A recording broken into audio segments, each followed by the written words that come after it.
तर नमस्कार मित्रांनो, चिंतावी कन्स्ट्रक्शन या माझ्या यूट्यूब चॅनलवर तुमच्या सर्वांचं खूप खूप स्वागत आहे.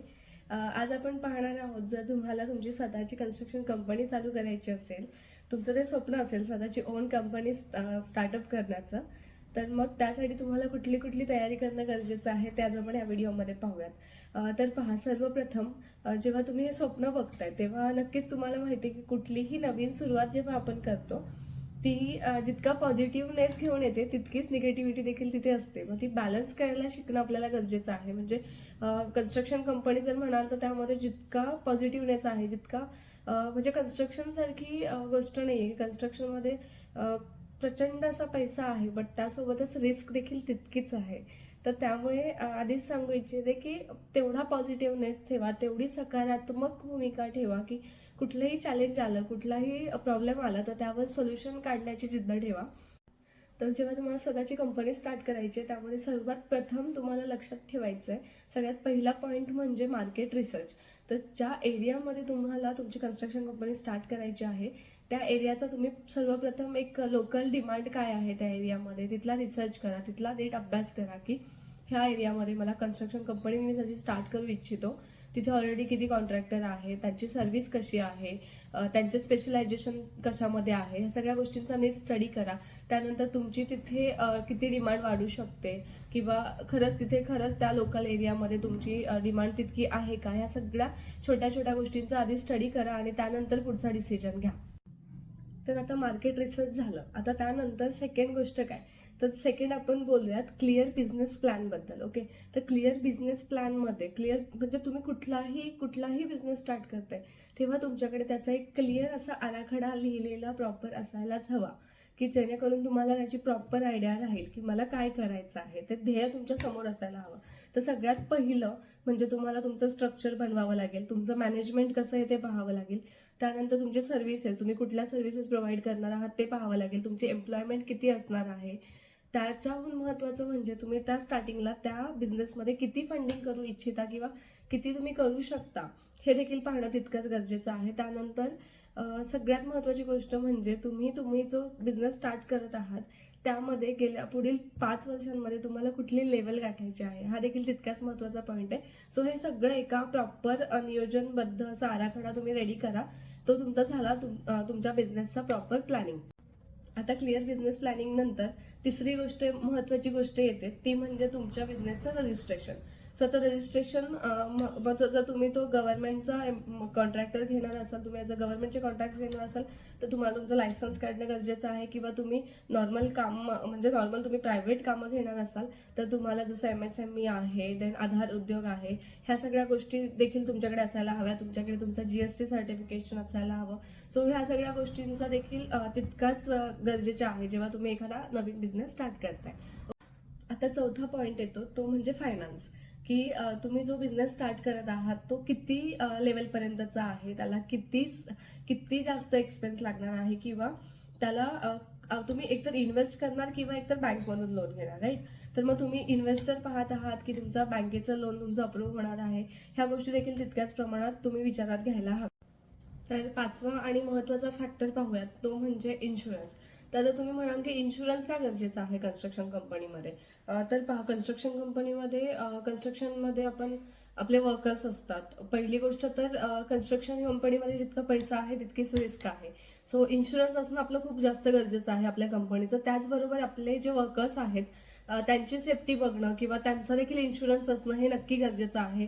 कारण कन्स्ट्रक्शनची कंपनी आहे, कन्स्ट्रक्शनमध्ये जे वर्कर्स आहेत त्यांना त्यांच्यावरती काही ऍक्सिडेंटल गोष्टी झाल्या तर त्यासाठी इन्शुरन्स असणं नक्की गरजेचं आहे. आता 6वा फॅक्टर पाहूयात, लायसन्स आणि परमिट. म्हणजे जो आपण कन्स्ट्रक्शन करतोय तर त्याचं लायसन्स आपल्याकडे असणं, त्याचं परमिट आपल्याकडे असणं तितकंच गरजेचं आहे. आता लायसन्स तुम्ही म्हणाल गव्हर्नमेंटचं कन्स्ट्रक्शन जर आपण घेणार असेल तर त्यासाठी आपल्याकडे आपलं लायसन्स असणं हे नक्की गरजेचं आहे. तर हा झाला आपला 6वा फॅक्टर. आता आपण 7वा फॅक्टर पाहूयात. तर सातवा फॅक्टर असा आहे तो तुमच्या ग्रोथशी रिलेट करतो की तुमची जी ग्रोथ आहे कन्स्ट्रक्शन इंडस्ट्रीमध्ये ती तुम्ही कशी आयडेंटिफाय कराल किंवा तुम्ही कसं ती ग्रोथ तुम्हाला जी पण 5 वर्षामध्ये एक उंची गाठायची आहे तुमच्या बिझनेसमध्ये ती तुम्ही कशी गाठाल. तर पहा, सगळ्यात महत्त्वाचं म्हणजे पहिलं तर तुमच्याकडे काम असणं. ते काम जेव्हा तुम्हाला भेटतंय त्यासाठी नक्की प्रयत्न करा, मार्केटचा रिसर्च करा, मार्केटमध्ये कुठे डिमांड आहे ते पहा. तुमचं परमिट वगैरे आल्यानंतर तुम्हाला नक्की काम भेटेल. त्यात महत्त्वाची गोष्ट आहे कस्टमर सॅटिस्फॅक्शन. जर तुमचा कस्टमर सॅटिस्फाय असेल तर तो नक्कीच तुमची एक माउथ पब्लिसिटी करतो, जेणेकरून तुम्हाला नेक्स्ट काम भेटत जातात. आणि जेव्हा कस्टमर सॅटिस्फाय असतो ऑफकोर्स त्यामुळे म्हणजे त्यासाठी काय करायचं तर पहिली गोष्ट म्हणजे आपल्या कामामध्ये एक प्रकारची लॉयल्टी असायला हवी. आपण क्वालिटी प्रोव्हाइड करणं देखील तितकंच गरजेचं आहे. जेव्हा आपण कस्टमरला एक प्रॉपर क्वालिटी देतोय, प्रॉपर सॅटिस्फॅक्शन देतोय त्यांच्या कामामध्ये, तेव्हा होतं असं की त्यांचा एक ट्रस्ट बिल्ड होत जातो हळूहळू आपल्यावर की अरे हे ह्या इंडस्ट्रीमध्ये नवीन असले तरी पण एक सर्व्हिस खूप चांगली प्रोव्हाइड करत आहे. त्यांचा एक आपला एक दुसरी गोष्ट येते आपल्या ग्रोथमध्ये की आपला जो ॲटिट्यूड आहे तो खूप चांगला असायला हवा, तो पॉझिटिव्ह असायला हवा. की एखादा क्लायंट असं नाहीये की प्रत्येक वेळी तुम्हाला खूप चांगल्याच नेचरचे क्लायंट भेटतील. एखादा क्लायंट तुम्हाला खूप वेगळ्या प्रकारे भेटू शकतो की जो काही निगेटिव्ह तुम्हाला बोलू शकतो, ते तुम्हाला हँडल करता यायला हवं. प्लस तुम्ही तुमच्या जे पण काम तुम्ही हातात घालणार त्याचं एक टाइम लिमिट ठेवा की त्या ॲक्च्युअल टाईममध्ये तुमचं ते काम कम्प्लीट व्हायलाच हवं. ते देखील आपल्या बिझनेसवर खूप एफेक्ट करतं. जर तुम्ही कुठल्याही गोष्टीत टाइम लिमिट ठेवलं आणि त्याप्रमाणे ते टाईमप्रमाणे ते काम करून दिलं तर त्याचा एक अजून पॉझिटिव्ह इम्पॅक्ट असा आपल्या कंपनीवर पडतो. त्यानंतर अजून आलं म्हणजे कस्टमरचा ट्रस्ट. तर जितकं तुम्ही कस्टमरला म्हणजे एक हॅपीली तुम्ही त्यांचा जे सर्व्हिस आहे ती प्रोव्हाइड कराल, चांगलं उत्तम क्वालिटीचं कन्स्ट्रक्शन त्यांना द्याल, तो एक ट्रस्ट बिल्ड होत जातो. ओके. अजून एक मेजर फॅक्टर आहे तो म्हणजे तुमचं कम्युनिकेशन स्किल. तर जेव्हा तुम्हाला तुमच्या क्लायंटशी इंटरॅक्ट करायचे तर तुमचा जो कॉन्फिडन्स लेवल आहे, तुमचं जे कम्युनिकेशन स्किल आहे ते देखील तितकंच योग्य प्रकारे तितकंच प्रॉपर असायला हवं, जेणेकरून समोरचा जो कस्टमर आहे तो प्रॉपर म्हणजे तुमच्या ज्या गोष्टी आहेत तुम्ही जे त्यांना एक्सप्लेन करताय ते देखील त्यांना प्रॉपर वेने समजायला हवं. सो कम्युनिकेशन स्किल्सवर देखील तितकंच तुम्हाला काम करावं लागणार आहे.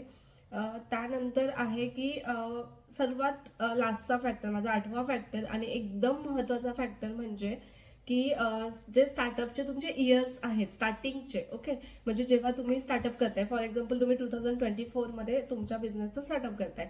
सो त्यानंतर असं नाहीये की एका दिवसामध्ये तुम्ही ती ग्रोथ करणार किंवा एका दिवसात तुम्ही ती उंची गाठणार.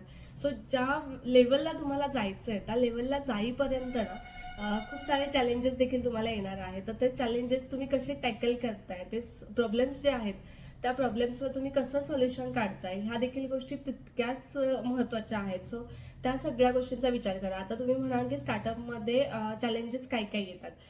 तर बघा, आता तुम्ही तुमचं जे स्टार्टअप आहे ते जर तुमचं एम्प्लॉई फ्रेंडली असेल, मार्केट फ्रेंडली असेल, देन आपला एक्सपेन्स किंवा आपला जे एक्सपेन्सेस, तर एक्सपेन्सेस फ्रेंडली असेल, बजेट फ्रेंडली असेल, तर ऑफकोर्स तुम्हाला जास्त काही चॅलेंजेस येणार नाही आहेत, राईट.